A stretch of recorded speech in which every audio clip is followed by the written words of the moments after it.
কৃষ্ণ কৃষ্ণ শুধু শ্রী কৃষ্ণ। সত্যযুগে মানুষ ছিল 28 হাত। সত্যযুগের মানুষ লম্বাতে ছিল 28 হাত। ত্রেতা যুগের মানুষ তার অর্ধেক হলো, কত হয় জোরে বলুন? 14 হাত। দাপরের মানুষ তার অর্ধেক, 14 থেকে অর্ধেক হলে কত হয় জোরে বলুন? 7। কলির মানুষ তার অর্ধেক, 7 থেকে অর্ধেক কত? 3.5 হাত। সব আপন আপন হাতে মেপে দেখুন, সবাই 3.5 হাত। এই যে কলির পরে যখন ঘোর কলি আসবে তখন 3.5 হাতের অর্ধেক, মানে 2 হাতের কিছু কম। বেগুন গাছ থেকে বেগুন পাড়তে গেলে আঁকশি লাগাতে হবে। যত আমাদের ধৈর্য কমছে, যত আমরা লম্বাই কমছি, তত আমাদের আয়ু আস্তে আস্তে কমছে। যদি কেউ কলিযুগে হরিনাম সংকীর্তন শ্রবণ করতে পারেন, তবে তার ধৈর্য বাড়বে, তার আয়ু বাড়বে, ভগবানের কৃপা হবে, ভগবানের চরণে আপনি আশ্রয় নিতে পারবেন। গতকাল আসরে একজন আমাকে জিজ্ঞেস করেছিলেন, প্রদীপ বাবু, কীর্তন করে আপনি কত টাকা করলেন? আমি তাকে বললাম 1 কোটি টাকা। আপনার 1 কোটি বিষয়? বাহ! আপনি বাড়িটা কেমন, আশ্রয় কেমন? বললাম 4 তলা। উনি একটু হেসে হেসে বললেন, আপনার বিষয় 1 কোটি আর আশ্রয় 4 তলা। এ কথা বলে কারা? আমার মতো মহামূর্খ যারা। কিন্তু প্রকৃত বৈষ্ণবকে জিজ্ঞেস করবেন, তোমার বিষয় কি আর আশ্রয় কি? যিনি প্রকৃত বৈষ্ণব তিনি বলবেন, আমার বিষয় হলো ভগবান কৃষ্ণচন্দ্র আর আশ্রয় হলো শ্রীমতী রাধা রানী। যিনি কৃষ্ণকে বিষয় করতে পেরেছেন আর রাধাকে আশ্রয় করতে পেরেছেন, তার আবার চিন্তার কি আছে মা? যেদিন প্রচন্ড বৃষ্টি হয়ে যায়, ঘর থেকে বেরোতে পারি না, সেদিন আমরা কি বলি? আহ, আজকে কি দুর্যোগ হলো গো, আজ 1 টাকাও রোজগার করতে পারলাম না। এ কথা বলে কারা? আমার মতো, আমাদের মতো মায়াবদ্ধ জীব যারা। কিন্তু কোনো বৈষ্ণবকে জিজ্ঞাসা করুন, হ্যাঁ গো, তোমার জীবনের দুর্দিন কোন দিন? ভক্ত মানুষের জীবনের দুর্দিন কোন দিন? সারাদিনের মাথায় যদি একবার কৃষ্ণ নাম হরিনাম না বলতে পারি, আমাদের জীবনের দুর্দিন হচ্ছে সেই দিন। তাই আমাদের জীবনে যেন দুর্দিন না নেমে আসে, সকাল দুপুর সন্ধ্যে 3 বার যেন ভগবানের নাম করা হয়, তার চেষ্টা আপনারা করবেন। স্বয়ং মহাপ্রভু বললেন, নিতাই চরণ না ধরলে গৌর কৃপা পাওয়া যায় না। প্রত্যেকটি হিন্দু সনাতন ধর্ম মানুষের কাছে প্রদীপ পালে একটা নিবেদন রইল, কাল সকাল থেকে একজনকে দেখলে জয় নিতাই বলবেন। নিতাইয়ের কৃপা নইলে কৃষ্ণ কৃপা, গৌর কৃপা হয় না। এই জন্য প্রত্যেকের কাছে নিবেদন রইল, জয় নিতাই বলবেন, আপনার জীবন সুন্দর হবে। আপনি যদি একজনকে জয় নিতাই বললেন, ও যদি না বলে, আপনি বলেই যাবেন, ও এক সময় দেখবেন জয় নিতাই বলছে। আপনি বাড়িতে কীর্তন করছেন, পাশের বাড়ির লোক ঠাট্টা করছে, বাবারে কত বড় ভক্ত হয়ে গেল গো। ও ঠাট্টা করতে করতে দেখবেন ও একদিন হাত তুলে হরিবোল বলছে। এই মহাপ্রভুর এমন জিনিস, এমন বীজ মন্ত্র দিয়ে গেলেন, যে মজে নাই সেও মজবে। শাস্ত্র কি বলল? চেত দর্পণ মার্জনং ভব মহাদাবাগ্নি নির্বাপনং শ্রেয় কৈরব চন্দ্রিকা বিদ্যা বৌধু জীবনং আনন্দ বুদ্ধিবর্ধনং প্রতিপদং পূর্ণামৃত সাধনম সর্বাত্ম সপনং পরং বিজয়তে শ্রীকৃষ্ণ সংকীর্তনং। মায়েরা যারা বুঝতে পারলেন না, তাদের সহজ করে বোঝাবো। চেতা দর্পণা মার্জনং মানে, সবাই লক্ষ্য করুন, এখানে যদি কোনো মেলা বসে, যদি আয়না বিক্রি হয়, আপনি বাজার থেকে আয়না বাড়িতে আনলেন, ওই আয়নাতে আপনার আমার সকলের মুখ দেখা যায়। কিন্তু প্রত্যেকটি ভক্ত যারা কীর্তন শুনতে এসছেন, তাদের সবার কাছে একটা করে আয়না আছে। ওই আয়নাটার নাম হচ্ছে চেতনার আয়না। যে আয়নাটা বাজার থেকে আনলেন, ওতে আপনার আমার সকলের মুখ দেখা যায়। কিন্তু আপনার আমার ভেতরে যে চেতনার আয়না আছে, এতে আমরা আপনার আমার মুখ দেখা যায় না, ভগবান শ্রীকৃষ্ণের মুখ দেখা যায়। প্রশ্ন করবেন, দোকান থেকে যে আয়নাটা আপনি কিনলেন, ওই আয়নাটা ময়লা হয়ে গেলে আপনি কি করবেন? কস্টিক সোডা দিয়ে একটু ঘষে দেবেন, মেজে দেবেন, আর চাপা কলে জল দিয়ে ধুয়ে দেবেন, আয়না দেখবেন পরিষ্কার হয়ে যাবে। এখন প্রশ্ন হবে, প্রত্যেকটি মানুষের শরীরে যে চেতনার আয়না আছে, এই আয়না ময়লা হয়ে গেলে আপনি কি দিয়ে পরিষ্কার করবেন? শাস্ত্র বলল, হরিনাম নামক কস্টিক সোডা আর নয়নের জল দিয়ে কেউ যদি ধুয়ে মুছে পরিষ্কার করতে পারে, তার চেতনার আয়না পরিষ্কার হয়ে যায়। ও মায়েরা, আনন্দ বুদ্ধি বর্ধনং প্রতিপদং পূর্ণামৃত সাধনম সর্বাত্ম সপনং পরং বিজয়তে শ্রীকৃষ্ণ সংকীর্তনম। আপনি একটু খেলা করলেন, একটু আনন্দ হলো, ভালো খাবার খেলেন, একটু আনন্দ হলো, ভালো সিরিয়াল দেখলেন, একটু আনন্দ হলো, কিন্তু হরিনামে এমন আনন্দ, অন্য আনন্দ তাড়াতাড়ি শেষ হয়ে যায়, কিন্তু হরিনামের আনন্দ যদি একবার শুরু হয়, পরমানন্দ গোবিন্দের চরণ লাভ হয়ে যায়। এই জন্যে আনন্দ বুদ্ধি বর্ধনং। মায়েরা, সর্বাত্ম সপনং পরং বিজয়তে শ্রীকৃষ্ণ সংকীর্তনম। এই শ্রীকৃষ্ণের সংকীর্তন করুন, আপনার সব স্বপ্ন দেখবেন সুন্দর হয়ে যাবে। ভক্ত ভগবানের কাছে গাড়ি বাড়ি টাকা পয়সা চায় না। আচ্ছা মায়েরা বলুন তো, ভগবানের মন্দিরে আপনার 4টে কলা 4টে আপেল নিয়ে যান, একজন হাত তুলে বলুন, ভগবান কি 4টে কলা বা 4টে আপেলের একটা খেয়েছে? জোরে বলবেন হ্যাঁ না না। একটু বলবেন খেয়েছে। যে গালে হাত দিয়েছে সে বলবেন খেয়েছে? না, একটাও খায় নাই। তাহলে প্রশ্ন করবেন, মন্দিরে নিয়ে যাব কেন? মন্দিরে 4টে আপেল 4টে কলা নিয়ে যাবেন এই জন্যে। মন্দিরে নিয়ে যেতে হয় কেন? ভগবানের উপাসনা করবার জন্য। ভগবান খায় না, ভগবান দেখে। আমি যে 4টে কলা, আমি যে 4টে আপেল নিয়ে গেলাম, আমি যে 4টে কলা 4টে আপেল নিয়ে গেলাম, তা কতখানি প্রেমের ভাবে নিয়ে গেলাম, কতখানি অহংকারে ভাবে নিয়ে গেলাম, ভগবান এইটাই খায়। ভগবান বললেন, কটা আপেল নিয়ে এলে, কটা কলা নিয়ে এলে, আমি ওই দিকে তাকাই না, মন মানা ভাবা, তুমি তোমার মনটা আমাকে দিলে কিনা ওইটার দিকে তাকালাম। এতজন কীর্তন শুনতে এসছেন, আপনারা অগণিত ভক্ত বসে আছেন, আপনাদের কাছে নিবেদন রইল, আপনাদের দেবার মতো কিছু নাই, না আছে টাকা, না আছে পয়সা, না আছে আপেল কলাই হরি মন্দিরে। একটা জিনিস দেবেন আপনারা, আপনাদের মনগুলোকে দেবেন। ওই জন্য ভগবান বারবার বললেন যে তার মনটা আমাকে দিয়ে দেয়, বাস আমি তার হয়ে যাই। তাই আপনাদের কাছে নিবেদন রইল বাবা, শান্তি কিন্তু গাড়ি বাড়ি টাকা পয়সা ধন দৌলতে নাই। শান্তি কোথায় আছে? অনেক মায়েরা সংসারে জ্বালাই পড়ে বলে শান্তি আছে শ্মশানে। ও তো জ্বলে পুড়ে ছাই হয়ে গেলেন, ওখানে শান্তি কোথায় পাবেন? শান্তি কোথায় আছে? লক্ষ্মী নারায়ণকে জিজ্ঞেস করেছিল, স্বামী তুমি সবাইকে গাড়ি বাড়ি টাকা পয়সা দিলে, একটা জিনিস পায়ের তলায় লুকিয়ে রাখলে, ওটার নাম কি? ভগবান বলল, ওগো লক্ষ্মী, আমি যেটা পায়ের তলায় লুকিয়ে রাখলাম সেটার নাম শান্তি। বলছে মানুষ শান্তি পাবে কখন? আমার চরণ যুগল ধরবে যখন। এই জন্য সবাই জেনে নিন, শান্তিটা কোথায় লুকিয়ে আছে? ভগবানের চরণে লুকিয়ে আছে। এই জন্য তো নিতাই চান অধম জীবের দ্বারে হরিনাম দেবার জন্যে ভাই গৌর হরি নিতাই চাঁদকে ডাকলেন, দাদা একমাত্র তুমিই পারো জীবের দ্বারে হরি। বাবা, সবার কাছে একটা নিবেদন রইল, যারা কীর্তন শুনতে এসছেন সবার কাছে একটা নিবেদন রাখবো আমি, আপনার দীক্ষা নিয়ে নেবেন। যদি কেউ না নিয়েছেন সে নিয়ে নেবেন, আর যদি কেউ নিয়েছেন সে শুনে রাখবেন। দীক্ষা যতক্ষণ না নেবেন, আপনি থালা থালা আপেল কলা মন্দিরে নিয়ে যাবেন, ভগবান একটাও গ্রহণ করবে না। খুব মন লাগিয়ে শুনবেন, কিন্তু এত দামি দামি কথা শুনে যাবেন, আপনাদের জীবন সুন্দর হবে। যে জমি উর্বর নয় সে জমিতে বীজ ফেললে গাছ হয় না। কিছু ব্যক্তি আছে দেখবেন তত্ত্ব কথা বেশি বললে ওর মাথাটা খারাপ হয়ে যায়। কেন? ওর তো মাথাতে কিছু নাই, গোবর ভরা আছে, ওর ঢুকবে কি করে? এই জন্য দেখবেন যারা প্রকৃত ভক্ত, যারা প্রকৃত জ্ঞানী মানুষ, তারা অর্জন করতে আসে, কিছু নিয়ে যেতে আসে।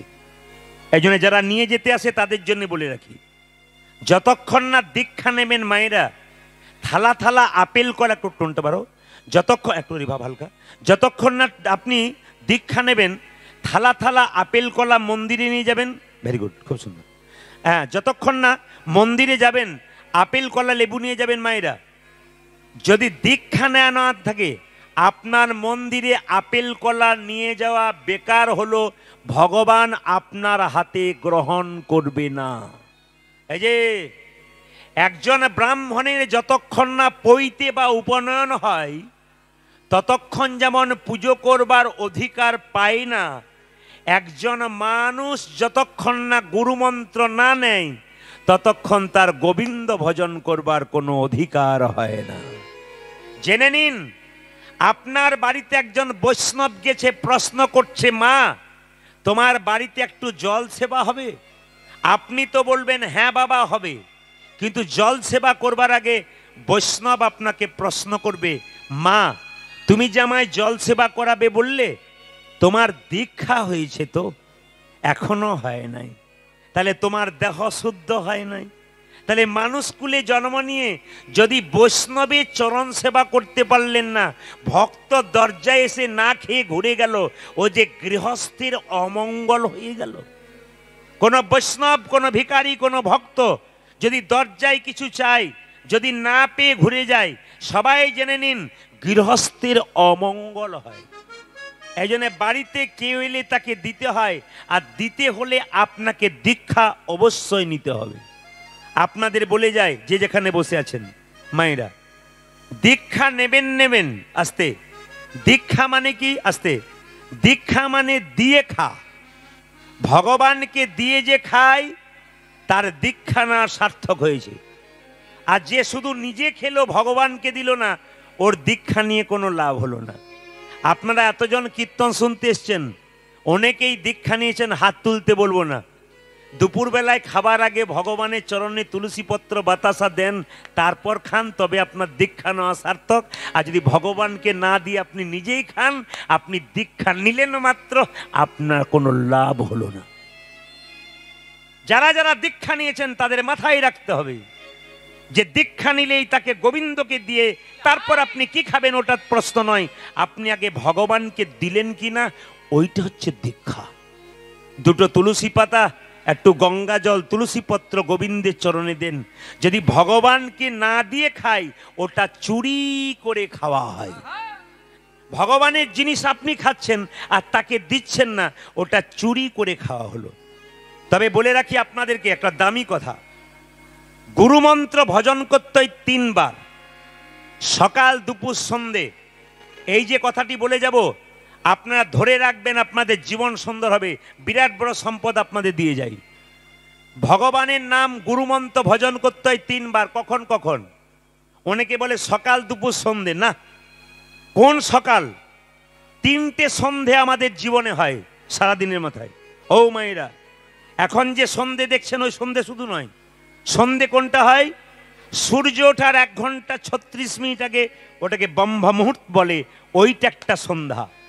ওই সময় ঘুম থেকে উঠে যদি কেউ গুরুমন্ত্র ভজন করতে পারে, তবে তার গুরুমন্ত্র ভজন করা সার্থক হলো, ওটা একটা সন্ধ্যা। আর সন্ধ্যা কোনটা? দুপুরবেলায় যখন দেখবেন আপনি দাঁড়িয়ে থাকবেন, সূর্যের আলোটা আপনার মাথায় পড়ছে, ওই সময় একটা সন্ধ্যা। ওই সময় ভগবানের জপ করবেন। আর 3 নম্বর জপ করবেন কখন?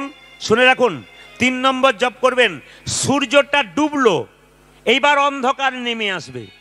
এই সূর্য ডোবা আর অন্ধকার নেমে আসা, এর যে মাঝখানটা, ওটার নাম হলো সন্ধ্যা। কি বললাম? সূর্যটা ডুবলো, উষাকাল আসছে, মানে ডোবার আর অন্ধকার আসার ফাঁকে যেটুকু সময় রইল, ওইটার নাম হচ্ছে একটা সন্ধ্যা। ওই 3টে সন্ধ্যা আপনাদের গুরুমন্ত্র জপ করতে হয়। তবে শুনে রাখুন, যদি গুরুমন্ত্র জপ করতে করতে যে আসনে বসেন, জপ করবেন মানে ফল পাবেন, সেই ফলটা একজন চুরি করতে পারে, ওর নাম দেবরাজ ইন্দ্র। যাতে আপনার গুরুমন্ত্র জপ করার ফলটা চুরি করতে না পারে, তার জন্য আপনাকে কি করতে হবে? একটা আসন পাততে হবে। কোনোদিন আপনি নিচে বসে গুরুমন্ত্র জপ করবেন না। কি বললাম? একটা আসন পেতে ভক্তি ভরে জপ করবেন। যখনই আসনটা তুলবেন, তোলার পরে 1 গণ্ডূষ জল হাতে নেবেন, আসনটা তুলে আসনের নিচে ছড়িয়ে দেবেন। হাতে যে জলটা লেগে থাকবে, ওই জলটা নিয়ে চোখটা মুছে নেবেন। খুব বড় সম্পদ আপনাদের দিয়ে দিলাম। এটা যদি আপনি করেন তাহলে আপনার গুরুমন্ত্রের ফল কেউ চুরি করতে পারবে না। আর একবার বলে দিই, কি বললাম, যে আসনের মধ্যে বসে আপনি গুরুমন্ত্র জপ করছেন, ওই আসনটা যখন তুলবেন, এক হাত জল নেবেন, জল নিয়ে আসনের নিচে দিয়ে দেবেন। হাতে যে জলটুকু লেগে থাকবে ওই জলটা আপনি চোখে লাগিয়ে নেবেন, ভগবানকে প্রণাম করবেন। আপনার গুরুমন্ত্রের ফল কেউ চুরি করতে পারবে না। তবে হ্যাঁ, শুধু গুরুমন্ত্র জপ করলে হবে না, গুরুমন্ত্রটাকে ধরে রাখতে হবে ভেতরে, তবে তো জপ করা সার্থক হবে। একটা প্রমাণ আপনাদের দিয়ে দিই। একটা ছোট্ট বাচ্চা ছেলে গুরুদেবের কাছে এসে বলছে, গুরুদেব আমি মন্ত্র নেব। গুরুদেব বলল, এখন দেবো না, 1 বছর পর দেবো। ছেলে জিজ্ঞেস করলো, 1 বছর পরে কেন, এখন দিলে কি অসুবিধা আছে?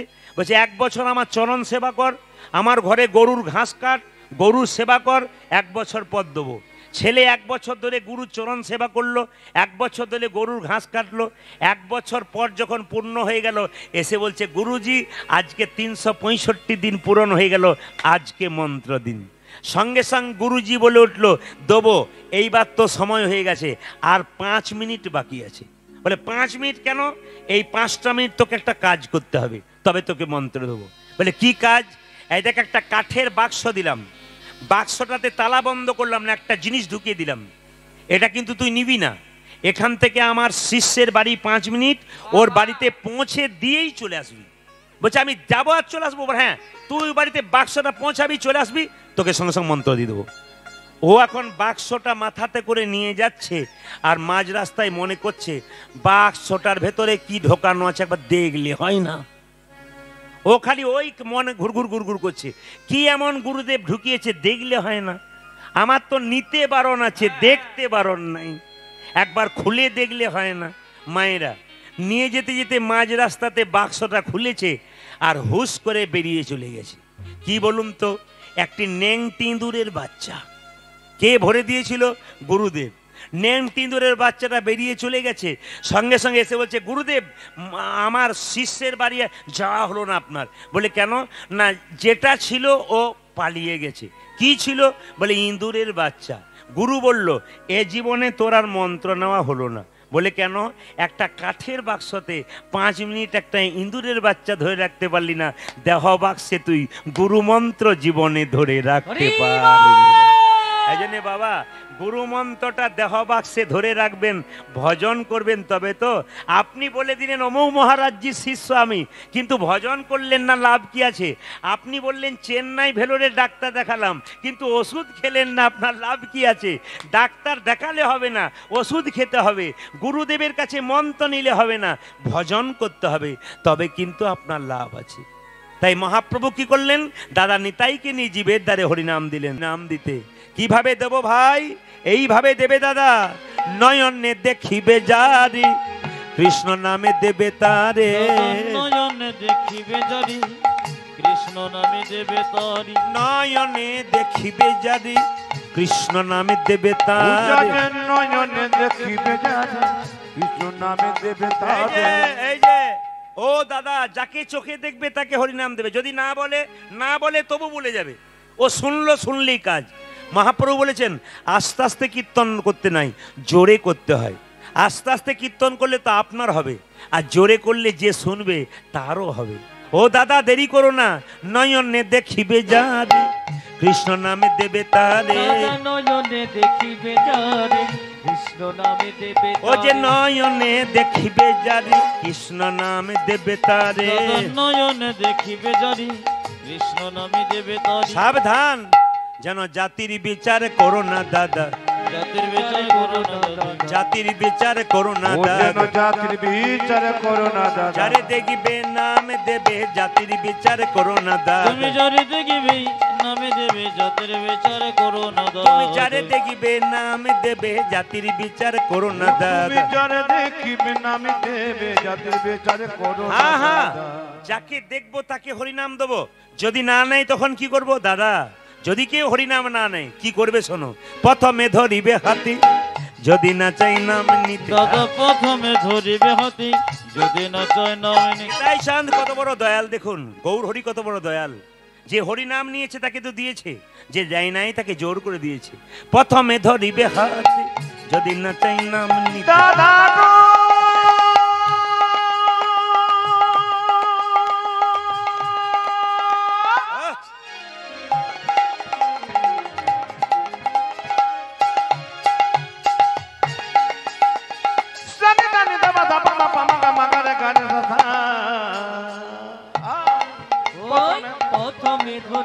হাতে যদি না চাই নাম ও যে প্রথমে ধরিবে হাতে যদি না চাই নাম নিতে প্রথমে ধরিবে হাতে যদি না চাই নাম হ্যাঁ হ্যাঁ হাতে ধরে বলবে হরি হাতে ধরে বলবে হরি হাতে ধরে বলবে হরি হাতে ধরে বলবে তুমি বলাবে হরি বলবে হরি হাতে ধরে বলবে হরি দাদা বলবে হরি হাতে ধরে বলবে ও হরি যে বলাবে হরি বলবে হরি হাতে ধরে বলবে হরি তুমি বলাবে হরি বলবে হরি হাতে ধরে বলবে হরি আমি মেনে নিলাম হাতে ধরার পর যদি কেউ হরিনাম না নেয় তখন কি করব ভাই মহাপ্রভু বলল দাদা এইটাই তোমার শেষ উপায় যদি হাতে ধরার পর কেউ হরিনাম না বলে পাছে তারও লোটাইবে পাই ওই দাদা গো পাছে তার লোটা যাবে পাছে তারো লোটাইবে পাই দাদা পাঁচে তার লোটা জীবী বলি পাইয়ে ধরে বলবে হরি হরি বল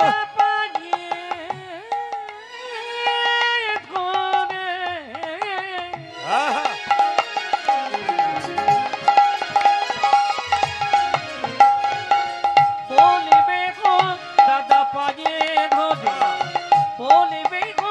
তুমি বলাবে হরি বলবে হরি পাইয়ে ধরি বলবে হরি তুমি বলাবে হরি বলবে হরি পাইয়ে ধরে বলবে হরি তুমি বলাবে হরি বলবে হরি পাইয়ে ধরে বলবে হরি তুমি বলাবে হরি বলবে হরি বলবে হরি দাদা পায়ে ধরে বলবে হরি পাছে তারো পাছে লোটাই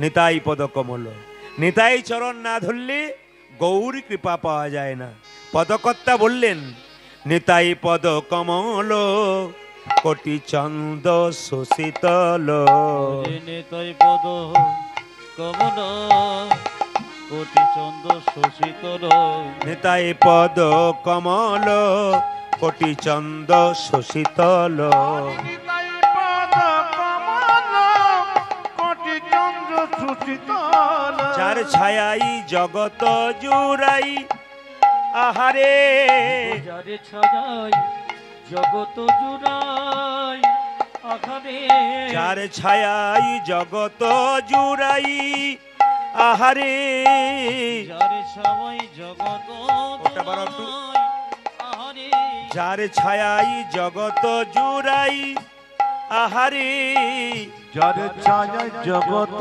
জুড়াই আহারে নিতাই পদ বিনে ভাই ব্রজে রাধা কৃষ্ণ নাই নিতাই পদ বিনে ভাই ব্রজে রাধা কৃষ্ণ নাই নিতাই পদ বিনে ভাই ব্রজে রাধা কৃষ্ণ নাই নিতাই পদ বিনে ভাই ব্রজে রাধা কৃষ্ণ নাই ধর নিতাইয়েরই দুটি পাই হে আজ ধরনে তাজের দুটি পায়ে তোমরা ধর নিতাইয়েরই দুটি পাই হে তোমরা ধরণী তাজের দুটি পাই রে ভজ ভজ নিতাই ভজ ভজ নিতাই ভজ ভজ ভজ নিতাই ভজ ভজ ভজ নিতাই ভজ ভজলে নিতাই গৌর পাবে ভজ ভজ নিতাই ভজ নিতাই গৌর পাবে ভজ ভজ নিতাই ভজ ভজলে নিতাই গৌর পাবে ভজ ভজ নিতাই ভজ আজ ভজিলে নিতাই গৌর পাবে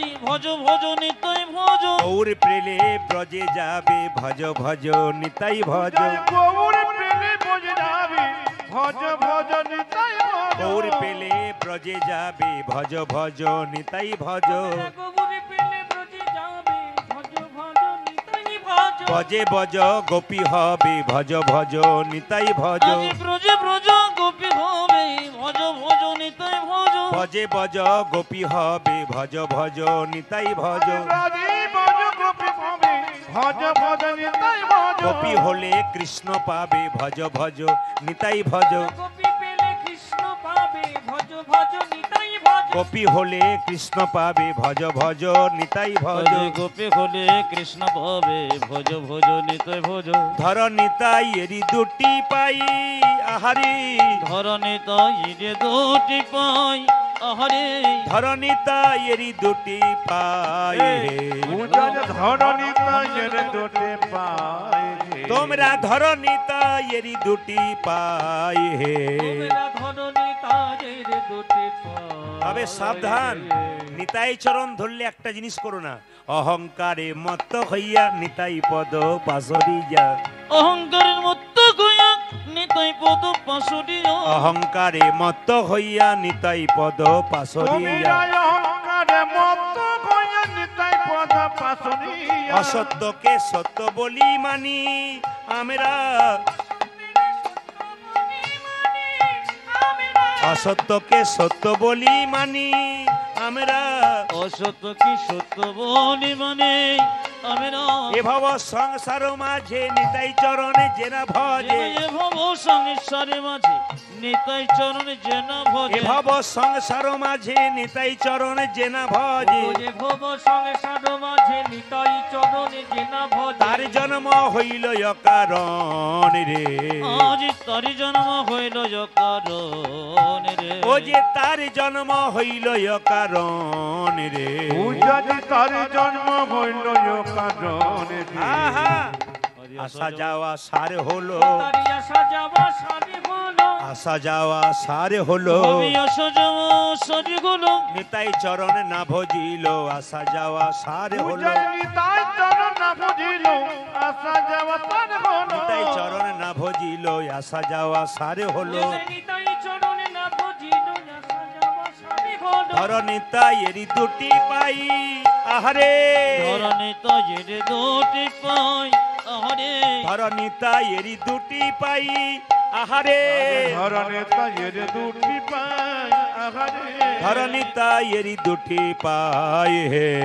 ধরণী তাজের দুটি পাই ও যে ধর নিতাই এরি দুটি পাই হে। তোমরা ধরণী তাজের দুটি হ্যাঁ হ্যাঁ, পাই যিনি এই গানটা লিখলেন, নরোত্তম বড় দুঃখী নিতাই মোরে কর সখী। আজ নরোত্তম বড় দুঃখী নিতাই মোর করু সুখী নরোত্তম বড় দুঃখী নিতাই মোরে কর সখী। নরোত্তম বড় দুঃখী নিতাই মন করো দুঃখী। রাখো রাঙ্গা চরণের পাশ আমায় হে, রাগা চরণের পাশ আমায় গে রাখো রাঙ্গা চরণের পাশ আমায় হে, রাখো রাগা চরণের পাশ আমায় হে রাখো রাঙ্গা চরণের পাশ হে। পূজারি রাখো রাঙা চরণের পাশে ও যে রাখো রাঙ্গা চরণের পাশ হে। তুমি রাখো রাগা চরণের পাশ আমায় আমায় চরণ ছাড়া করো না হে, আমায় চরণ ছাড়া